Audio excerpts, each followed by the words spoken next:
झारखंड को अक्सर भारत का रूर कहा जाता है, लेकिन ये सिर्फ एक टैगलाइन नहीं है, ये एक पहेली है। पहेली? हाँ, झारखंड का नक्शा देखिए। पश्चिम में ऊंचा, फिर सीढ़ियों की तरह पूरब की ओर ढलान। कहीं कोयला है तो कहीं बॉक्साइट। ऐसा क्यों है? आज हम इसी क्यों का जवाब ढूंढेंगे, और इसके लिए हमें अरबों साल पीछे जाना होगा। बिल्कुल। और ये पड़ताल सिर्फ अकादमिक नहीं है। हमारे पास जो नोट्स और स्रोत हैं, वे सीधे तौर पर जेपीएससी और जेएसएससी जैसी प्रतियोगी परीक्षाओं के लिए डिजाइन किए गए हैं। तो हमारा आज का मिशन सिर्फ कहानी सुनाना नहीं, बल्कि हर जरूरी तथ्य और कॉन्सेप्ट को इस तरह समझना है कि वो परीक्षा हॉल में याद रहे। एकदम सही। तो फिर चलिए शुरू करते हैं और देखते हैं कि झारखंड की जमीन के नीचे क्या राज छिपे हैं। सबसे पहले जाहिर है हमें नींव से शुरू करना होगा। इस पूरी संरचना की बुनियाद में क्या है? झारखंड की सबसे पुरानी चट्टानें कौन सी हैं? हम बात कर रहे हैं आकियन काल की चट्टानों की। इन्हें आप झारखंड का बुनियादी ढांचा या चैसी समझिए। बाकी सब कुछ इसी के ऊपर बना है। अच्छा। ये इतनी पुरानी और मजबूत है कि आज भी राज्य के लगभग 90% हिस्से की नींव यही है। इन्हें पैतृक चट्टान भी इसीलिए कहते हैं। पैतृक मतलब इन्हीं से बाकी चट्टानों का जन्म हुआ? बिल्कुल। झारखंड की बाकी सभी चट्टानों का जन्म इन्हीं से हुआ है। 90%? ये तो बहुत ज्यादा है। इसका मतलब अगर हम खनिजों की बात करें तो उनका स्रोत भी यही चट्टानें होंगी। आपने बिल्कुल सही पकड़ा। यही वजह है कि झारखंड खनिजों का खजाना है। लोहा, तांबा, बॉक्साइट, यूरेनियम, सोना, इन सब का जो मूल स्रोत है वो यही आकियन चट्टानें हैं। और ये मिलती कहाँ है मुख्य रूप से? ये मुख्य रूप से सिंहभूम, सिमडेगा और दक्षिणी पूर्वी झारखंड के इलाकों में मिलती हैं। इन चट्टानों में खास प्रकार का भी जिक्र होता है, छोटा नागपुर नीस। हाँ, मैंने नोट्स में देखा है छोटा नागपुर नीस, और इसका एक और नाम बंगाल नीस भी है। ये क्या चीज है? क्या ये आर्कियन से अलग है? नहीं, ये आर्कियन चट्टानों का ही एक रूपांतरित रूप है। समझिए कि जब ग्रेनाइट जैसी पुरानी चट्टानें अरबों साल तक अत्यधिक गर्मी और दबाव में रहती हैं, तो वे नीस में बदल जाती हैं। अच्छा, GNEIS, नीस। हाँ, छोटा नागपुर नीस इसी प्रक्रिया का नतीजा है और इसमें क्वार्ट्ज, बायोटाइट जैसे खनिज पाए जाते हैं। ठीक है, तो आर्कियन चट्टानें नींव हो गईं। इस नींव के ऊपर क्या बना? नोट्स में आर्कियन के बाद कुडप्पा और विंध्यन क्रम की चट्टानों का जिक्र है। हाँ, आर्कियन के बाद इन चट्टानों का निर्माण हुआ। झारखंड के संदर्भ में कुडप्पा समूह को एक खास स्थानीय नाम दिया गया है, जो परीक्षाओं में अक्सर पूछा जाता है। क्या नाम है? कोल्हान संघ। ये नाम याद रखना बहुत जरूरी है। कोल्हान संघ, इसे नोट कर लिया जाए। और विंध्यन चट्टानों के बारे में क्या? ये कहाँ मिलती हैं और इनकी क्या खासियत है? विंध्यन चट्टानें आपको हर जगह नहीं मिलेंगी। ये सिर्फ राज्य के उत्तर पश्चिमी कोने में गढ़वा जिले की सोन नदी घाटी में पाई जाती हैं। तो मतलब ये बहुत ही सीमित क्षेत्र में है। हाँ, असल में ये बिहार के रोहतास पठार का ही दक्षिणी विस्तार है और इनकी सबसे बड़ी खासियत है चूना पत्थर। अच्छा, तो सीमेंट उद्योग के लिए कच्चा माल। और मेरे ख्याल से इसका भी एक दूसरा नाम है जो हमें याद रखना चाहिए। सही कहा, इन्हें सेमरी संघ भी कहा जाता है। तो अगर परीक्षा में सवाल आता है कि झारखंड में चूना पत्थर का संबंध किस संघ से है, तो जवाब होगा विंध्यन क्रम या सेमरी संघ। एक मिनट, अगर 90% जमीन आर्कियन चट्टानों से बनी है जो खनिजों से भरपूर हैं, तो फिर कोयला सिर्फ कुछ खास घाटियों में ही क्यों मिलता है? ये पूरे राज्य में क्यों नहीं फैला है? बहुत अच्छा सवाल है और इसका जवाब हमें अगले भूवैज्ञानिक युग में ले जाता है, पुराजीवी महाकल्प या पेलियोजोइक एरा। कोयला बनने के लिए कुछ खास परिस्थितियों की जरूरत होती है जो हर जगह मौजूद नहीं थी।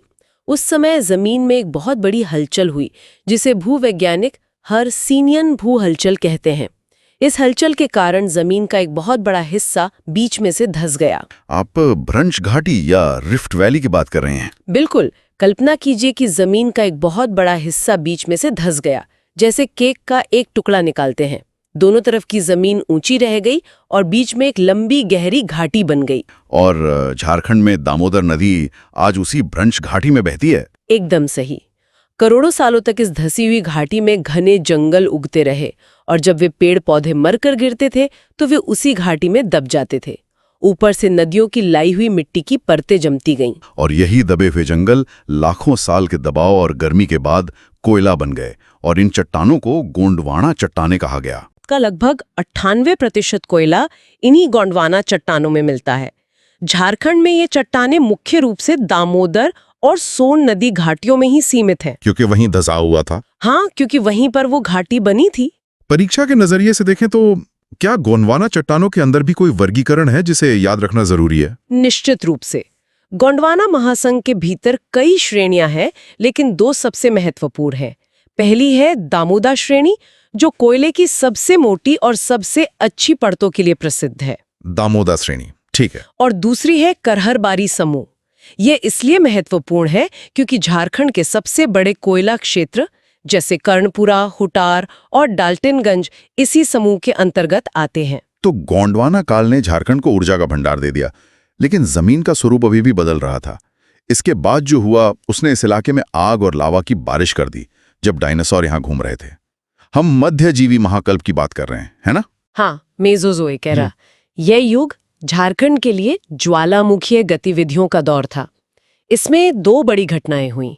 पहली, जुरासिक काल में जब जमीन में दरारें पड़ी और उनसे लावा निकलकर एक बड़े क्षेत्र में फैल गया। और इसी से बना राजमहल ट्रैप। हाँ, बिल्कुल।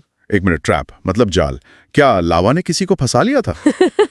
नहीं नहीं, भूविज्ञान में ट्रैप स्वीडिश शब्द ट्राप्पा से आया है, जिसका मतलब होता है सीढ़ी। अच्छा, सीढ़ी। हाँ, जब लावा की परतें एक के ऊपर एक सीढ़ियों की तरह जम जाती हैं तो उस संरचना को ट्रैप कहते हैं। तो राजमहल ट्रैप का मतलब है राजमहल की सीढ़ी नुमा चट्टानें। वाह, ये तो दिलचस्प है। तो ये पहली घटना थी। दूसरी क्या थी? दूसरी घटना क्रिटेशियस काल के अंत में हुई। इस समय पूरे प्रायद्वीपीय भारत में एक बहुत बड़ा ज्वालामुखीय विस्फोट हुआ, जिससे डेक्कन ट्रैप बना, जो आज महाराष्ट्र का बड़ा हिस्सा कवर करता है। सही कहा। उसी लावा का कुछ प्रभाव हमें झारखंड के पश्चिमी हिस्से यानी पाट क्षेत्र में भी देखने को मिलता है। आज इन दोनों ज्वालामुखीय घटनाओं का क्या असर दिखता है? क्या जमीन पर इसके कोई निशान बाकी हैं? बिल्कुल। इन्हीं घटनाओं ने आज की मिट्टी और कुछ खास खनिजों की नींव रखी। राजमहल ट्रैप की लावा चट्टानों के लाखों साल के अपक्षय मतलब टूटने फूटने से उस क्षेत्र में उपजाऊ काली मिट्टी बनी, जिसे हम रेगुर मृदा भी कहते हैं। हाँ, और वहीं पाट क्षेत्र में डेक्कन ट्रैप के लावा और मानसूनी जलवायु के कारण लैटेराइट मिट्टी का निर्माण हुआ। और जहां तक मुझे याद है, लैटेराइट मिट्टी बॉक्साइट का एक प्रमुख स्रोत है, जिससे एल्यूमिनियम बनता है। एकदम सही। ये भूविज्ञान और संसाधनों के बीच का सीधा संबंध दिखाता है। जहां जुरासिक का लावा बहा, वहां आज काली मिट्टी में अच्छी खेती होती है, और जहां डेक्कन का लावा पहुंचा, वहां आज हमें बॉक्साइट के सबसे बड़े भंडार मिलते हैं। तो अब हमारे पास नींव है, कोयला है और लावा से बनी जमीन भी है। लेकिन झारखंड को इसकी सबसे बड़ी पहचान यानी इसका पठारी स्वरूप कैसे मिला? ये ऊंची नीची जमीन और सीढ़ीनुमा ढलान कैसे बनी? ये कहानी नूतन जीवी महाकल्प यानी सीनोजोइक की एरा की है, और इसका सीधा संबंध हमारे उत्तर में खड़े विशाल हिमालय से है। ये समझना थोड़ा मुश्किल है। हिमालय तो झारखंड से इतना दूर है, उसके उठने से झारखंड का पठार कैसे ऊपर उठ गया? सोचिए कि भारतीय प्लेट जब यूरेशियन प्लेट से टकराई तो सिर्फ टक्कर वाली जगह पर हिमालय ही नहीं बना, बल्कि उस टक्कर का झटका और दबाव पूरी प्लेट में महसूस किया गया। मतलब एक बड़ी चादर की तरह जिस पर एक तरफ से दबाव पड़ रहा हो। बिल्कुल। इस दबाव के कारण प्रायद्वीपीय भारत का पठारी हिस्सा, जिसमें झारखंड भी शामिल है, धीरे धीरे ऊपर उठने लगा। और ये प्रक्रिया एक झटके में नहीं, बल्कि 3 अलग-अलग चरणों में हुई। 3 चरण? ये प्रतियोगी परीक्षाओं के लिए बहुत महत्वपूर्ण हो सकता है। कृपया इसे विस्तार से समझाएं। जरूर।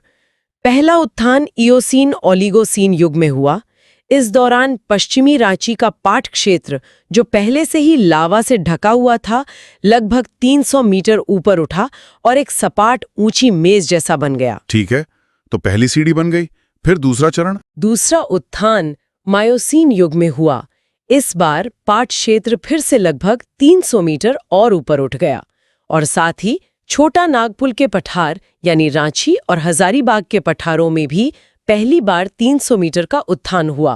तो एक और निचली सीढ़ी बन गई। हाँ, अब हमारे पास 2 स्तर हो गए। और तीसरा और अंतिम चरण? तीसरा उत्थान प्लीस्टोसीन युग में हुआ। इस बार झारखंड की लगभग पूरी धरती, जिसमें बाहरी इलाके भी शामिल थे, 200 से 300 मीटर और ऊपर उठी। तो इसी 3 चरणीय उत्थान की वजह से झारखंड की भूमि पश्चिम से पूर्व की ओर एक विशाल सीढ़ी की तरह दिखती है। बिल्कुल, सबसे ऊपर पाट क्षेत्र, फिर बीच में रांची हजारीबाग के पठार और फिर सबसे नीचे बाहरी पठार और मैदानी इलाके। कमाल है। तो इसका मतलब है कि आज हम रांची और हजारीबाग में जिन पठारों पर खड़े हैं, उनकी ऊंचाई का सीधा कनेक्शन हिमालय से है। क्या इस उत्थान की वजह से यहाँ की नदियों का बहाव भी बदला? निश्चित रूप से। इसी उत्थान ने नदियों को नई ढलान दी, जिससे उन्होंने पठारों को काटना शुरू किया और गहरी घाटियां बनाई। आज हम जो झरने और घाटियां देखते हैं, वे इसी प्रक्रिया का परिणाम है। चलिए इस पूरी भूवैज्ञानिक कहानी को अब झारखंड के नक्शे पर उतारते हैं। सबसे ऊंचे हिस्से पाट क्षेत्र से शुरू करते हैं। इसकी क्या खासियतें हैं? पाट क्षेत्र, जिसे पश्चिमी पठार भी कहते हैं, झारखंड का सबसे ऊंचा भूभाग है।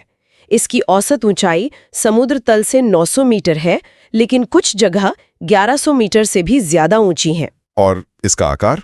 अगर आप इसे नक्शे पर देखेंगे तो इसका आकार एक त्रिभुज जैसा दिखेगा, जिसका आधार उत्तर में और शीर्ष दक्षिण में है। और यहाँ की सबसे ऊंची चोटियां कौन सी हैं? सबसे ऊंचे पाटों में नेतरहाट पाट, जो 1180 मीटर है, और गणेशपुर पाट 1171 मीटर शामिल हैं।